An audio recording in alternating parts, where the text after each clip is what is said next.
a constitutional process through force by storming the United States Don't see any force there. Outside, Jake, I'm sorry to interrupt, but look at those pictures. Have you ever seen anything like that?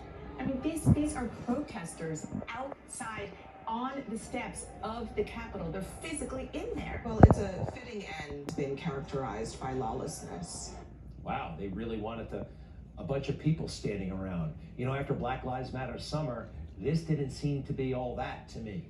And we try this. I think it's very effective. Let's watch the same sequence with the sound off. Jake Tapper and Dana Bash not saying stuff.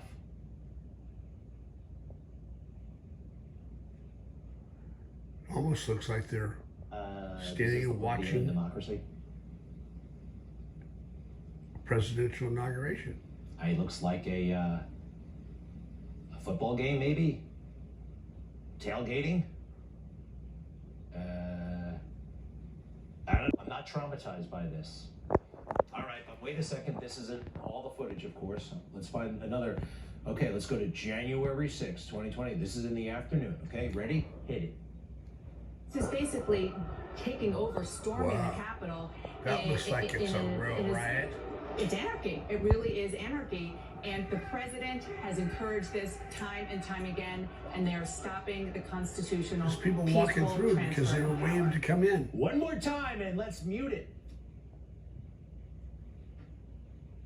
Looks like normal tourists walking in to me. You see what I mean? Hey, and you know, it's not just me spinning here things, right? Because I'm MAGA, and you know, I don't think January 6th was all that, but it's anarchy. Looks like a peaceful little gathering. You see what I mean?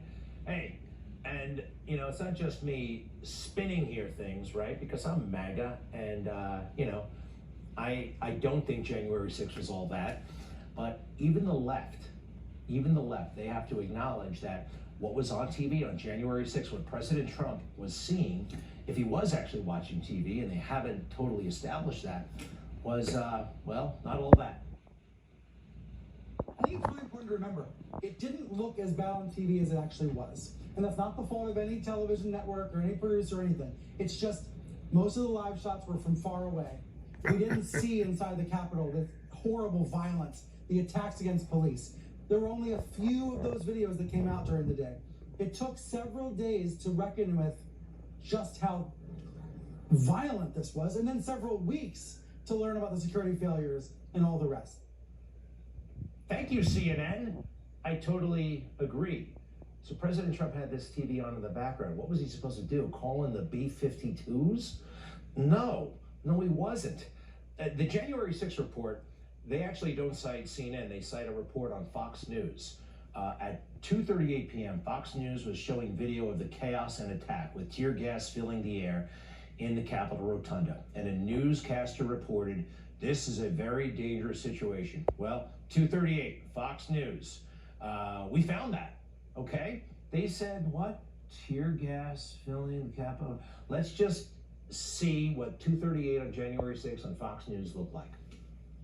Well, first of all, we went from a peaceful protest, and this is a very dangerous situation right now.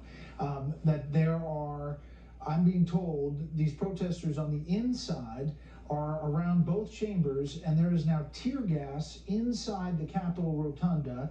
In fact, members locked in the House are being instructed to put on masks.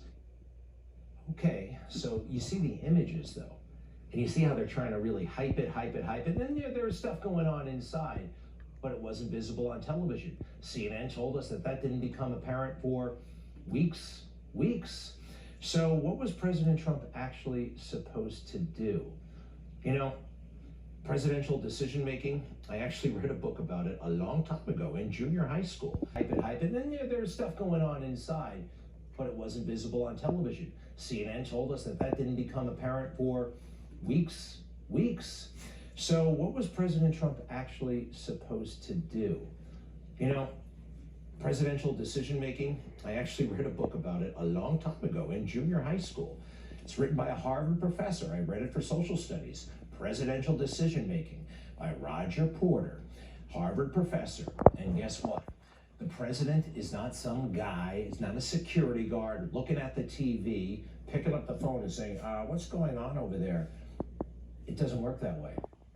And if it were so dire on Capitol Hill, why didn't Vice President Pence call him? Why didn't the Secretary of Defense call him? Why didn't General Milley call him, right? They present options to the president. It's not the other way around.